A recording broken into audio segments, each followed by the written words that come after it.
मेरा नाम आयना है। मैं कक्षा 8वीं की छात्र हूँ। मैं आपको आज एक कविता सुनाना चाहती हूँ।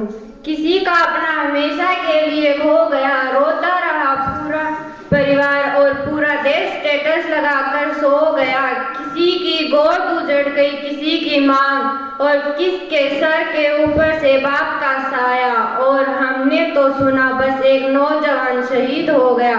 रोंगटे खड़े हो जाते हैं और हम अंदर से डर जाते हैं। आज भी जब हम सुनते हैं उनके किस्से तो आंखों में आंसू भर आते हैं।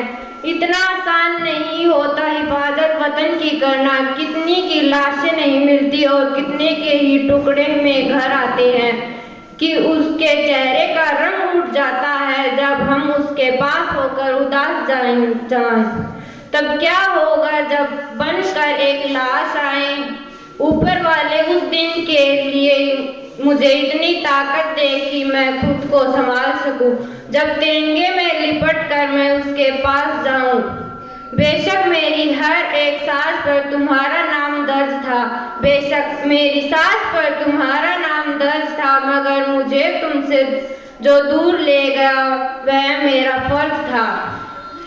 और कसम तो मैंने भी खाई थी तुम्हारे साथ जीने की, मगर तुम्हारी मोहब्बत से ज्यादा मुझ पर मिट्टी का कर्ज था। ना हिंदू ना मुस्लिम के खातिर, ना अल्लाह और ना भगवान के खातिर, ना मुस्लिम और ना हिंदू के खातिर, ना अल्लाह और ना भगवान के खातिर। कितनी माँओं के बेटे और कितनी माँ के सिंदूर शहीद हुए हैं हिंदुस्तान के खातिर। जिसका बेटा सरहद पर हो वह माँ कहाँ से सुकून से सोती है, और बेटे के आंखों में भी आ जाते हैं आंसू के मोती। है तो बस भक्ति का नशा है साहब, वरना जिंदगी से प्यारी मौत किसे होती।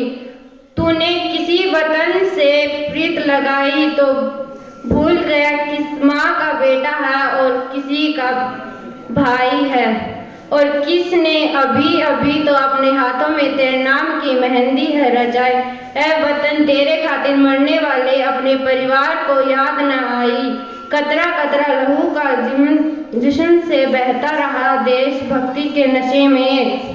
अगर वह हर दर्द को सहता रहा और दो पल के सांस बची थी जिसमें फिर भी भारत माता की जय कहता रहा। कितनी है माँओं ने खुद को अपने बेटे से वियोग में जलाया था, तब जाकर हमारा यह वतन मुस्कुराया था। यह आज़ादी हमें यूं ही विरासत में नहीं मिली।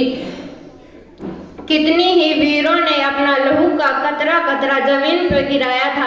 सुकून से यह हिंदुस्तान नहीं होता अगर कोई सरहद पर कुर्बान नहीं होता। जिसका परिवार घर पर रास्ता दिखाता हो उसने सीने में गोली खाना आसान नहीं होता। धन्यवाद।